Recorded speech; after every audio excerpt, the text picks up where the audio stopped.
ማሚዎች አዲስ ልጆቻችሁ በዳይፐር ራሽ ወይም ደግሞ የዳይፐር አለርጂ አለባቸው? እንግዲያውስ ይህ ቪዲዮ ለእናንተ ነው። ሰላም ጤና ይስጥልኝ፣ ሲስተር ቤተልሔም ነኝ። ለዚህ ቻናል አዲስ የሆናችሁ ሰዎች ቻናልን ሰብስክራይብ አድርጉ። የዳይፐር ሽፍታ እንዴት ሊከሰት ይችላል የምንለውን ነገር ስናይ የሚከሰተው ምንድነው? አንደኛ ያው የቤቢያችን ቆዳ በጣም ሴንሲቲቭ በሚሆንበት ሰዓት ወይም ደግሞ ሴንሲቲቭ የሆነ የቆዳ አይነት ወይም የቆዳ ታይፕ ካለው ይህ ራሽ ሊገጥመን ይችላል ማለት ነው። እንደገና ዳይፐር በሚሰራበት ወቅት አብረውት ያሉት ሞይስቸራይዘር እና ኬሚካሎች የሚሰራበት ኬሚካሎች በሱ ምክንያት ሴንሲቲቭ የሆነ ቆዳ ላይ ሲያርፉ የሚያመጡት እክሎች ወይም ችግሮች ናቸው ማለት ነው።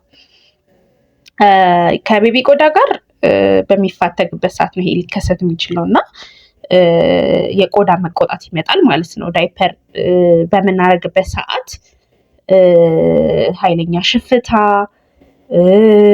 ማቃጠል ስሜት፣ ማሳከክ ስሜት ሊኖር ይችላል ማለት ነው። ይህን ደግሞ ዴፊኒትሊ ዳይፐር ራሽ ልንለው እንችላለን፣ ወይም ደግሞ በዳይፐር አማካኝነት የሚመጣ ሽፍታ ማለት ነው። ወይም ደግሞ ለዛ ዳይፐር አለርጂ ሆኗል ማለት ነው አንድ ቤቢ እንደዛ በሚሆንበት ሰዓት እና ምንድነው ይህን ልዩ ምልክቶች አሁን የከፋ ደረጃ ሲደርስ ውሃ መቋጠር ይኖረዋል፣ የመጫጫር፣ የመቅላት፣ ሽፍ ማለት ኢቭን ኢፍ ቤቢያችንን በጣም ህመሙን እንዳይቆጣጠር ያደርገዋል ማለት ነው። በጣም ህመሙ ከፍተኛ ይሆናል፣ እብጠት ይኖረዋል። ከሽፍታዎቹ ደግሞ በጣም መግል ሊይዝ ይችላል።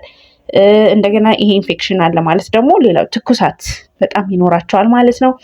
ያው በዚህ ሰዓት ዳይፐር ካልተመቻቸው ወይም ራሹ ሀፕን ካረገ በኋላ ብዙ መነጫነጮችና ህመሞች ሊገጥሙት ይችላሉ ማለት ነው ቤቢው።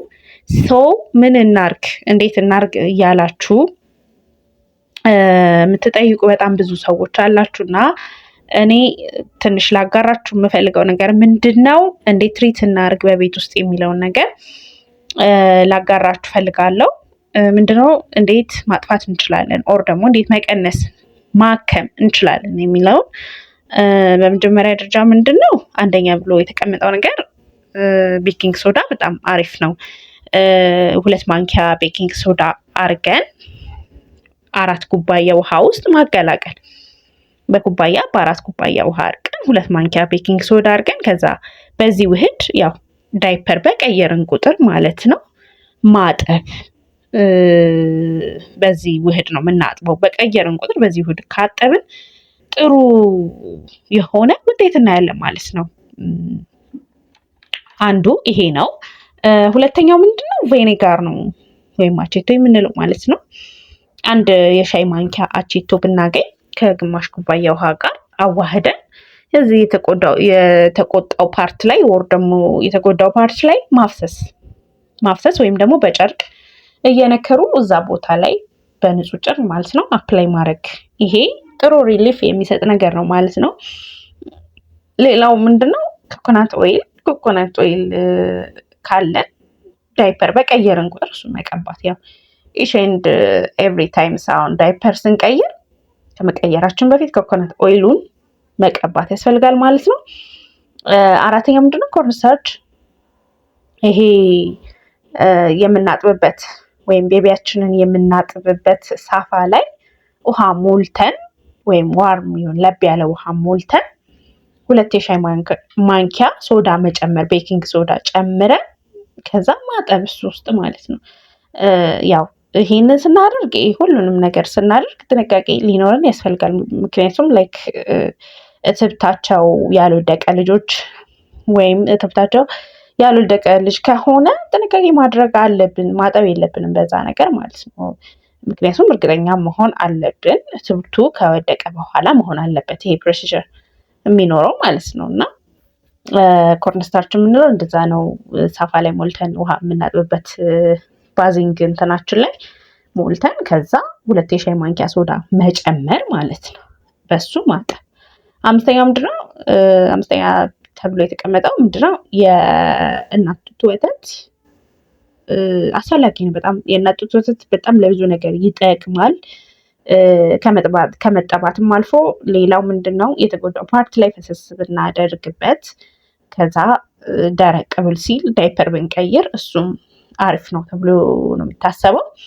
ሌላ አሎቬራ ጄል እንግዲህ እንደሚታወቀው ለሁሉም የቆዳ ታይፕ ተስማሚ ነው። ሶ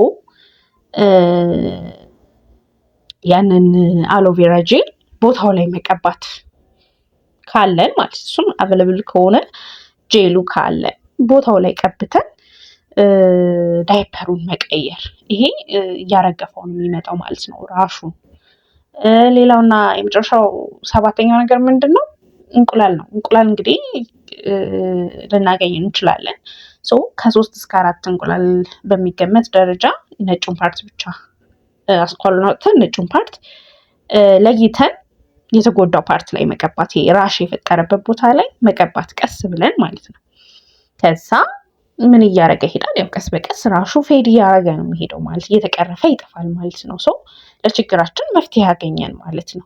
ስለዚህ በእነዚህ ሆም ሜዶች ሌላ ክሬም ከመጀመራችን በፊት እነዚህ መሞከር ተገቢ ነው። ምንም ሳይድ ኢፌክት የለውም። በጥንቃቄ እና በትክክል ማድረግ ነው የሚጠበቅብን ማለት ነው። ይሄ እንግዲህ የብዙ ማሚዎች ችግር ነው ብዬ ነው ይሄን ቪዲዮ ይዤላችሁ የመጣሁትኝ። ቪዲዮ ከተመቻችሁ ላይክ አድርጉት። ሀሳብ አስተያየት ካላችሁ ደግሞ ኮሜንት ሴክሽን ላይ ኮሜንት ጻፉልኝ። ይሄ ነገር ይጠቅማል ለምትሉት ሰው ደግሞ ሼር ማድረግ እንዳትረሱ።